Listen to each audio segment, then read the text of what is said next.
அது ஒரு பெரிய நகரம். அந்த நகரத்தோட வாயில்ல ஒரு பெரியவர் உட்கார்ந்திருந்தாரு.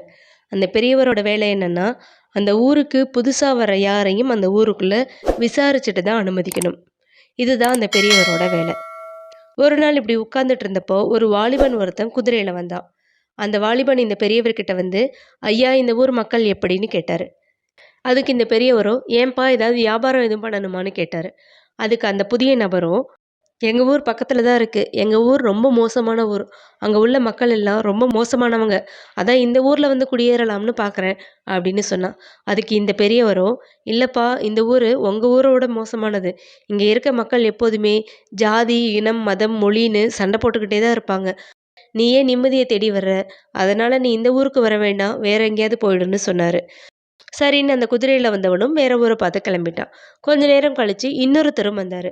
அந்த இன்னொருத்தர் பணிவா இந்த பெரியவர்கிட்ட, "ஐயா, இந்த ஊர் மக்கள் எப்படின்னு?" கேட்டாரு. அதுக்கு இந்த பெரியவர், அவர் இந்த ஊருக்கு வர வேண்டியதற்கான காரணம் என்னன்னு கேட்டாரு. அதுக்கு அந்த புதிய நபரும், "நான் ஒரு வியாபாரி. எங்க ஊர் மக்கள் எல்லாமே ரொம்ப பாசக்காரங்க. அதனால அவங்க கிட்ட எந்த பொருளும் என்னால வியாபாரம் பண்ண முடியல. இப்போ எனக்கு இந்த ஊர்ல வியாபாரம் பண்றதுக்கு வாய்ப்பு கிடைச்சதுன்னா, என்னோட பொருட்கள இங்க வித்துட்டு கொஞ்சம் பணம் சேர்த்தேன்னா, அந்த காச வச்சு நானும் என் குழந்தைகளும் எங்க ஊர்ல சந்தோஷமா இருப்போம்." அப்படின்னு சொன்னாரு. உடனே அந்த பெரியவரோ, "அப்படியாப்பா? இந்த ஊர்ல உள்ள மக்கள் எல்லாமே ரொம்ப நல்லவங்க. நீ இவங்கள நம்பி வியாபாரம் பண்ணலாம்னு" சொல்லி அவன இந்த ஊருக்குள்ள அனுமதிச்சாரு. இது 2த்தையுமே அந்த பெரியவர் பக்கத்துல இருந்த இன்னொரு பெரியவர் பார்த்துட்டு இருந்தாரு. இந்த 2 சம்பவங்களையும் ஒப்பிட்டு, முதல்ல வந்தவர்கிட்ட நம்ம ஊர் மக்கள் கெட்டவங்கன்னு சொன்னீங்க. 2வது வந்தவங்க கிட்ட நம்ம ஊர் மக்கள் நல்லவங்கன்னு சொன்னீங்க. இதுக்கான காரணம் என்னன்னு கேட்டாரு.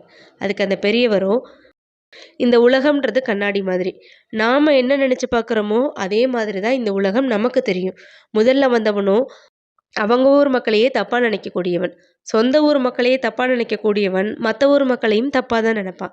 அதனால தான் அவன நம்ம ஊர் மக்கள் பொல்லாதவங்கன்னு சொல்லி அனுப்பிச்சு வச்சுட்டேன். 2வது வந்தவன் தன் ஊர் மக்கள் ரொம்ப பாசக்காரவன்னு நெனச்சான். அதே மாதிரி தான் நம்ம ஊர் மக்களையும் பாசமுள்ளவர்கள்னு நெனப்பான். அதனால தான் அவனுக்கு நம்ம ஊர நம்பி வியாபாரம் செய்யலாம்னு அனுமதி குடுத்தேன்னு சொன்னாரு இந்த பெரியவர்.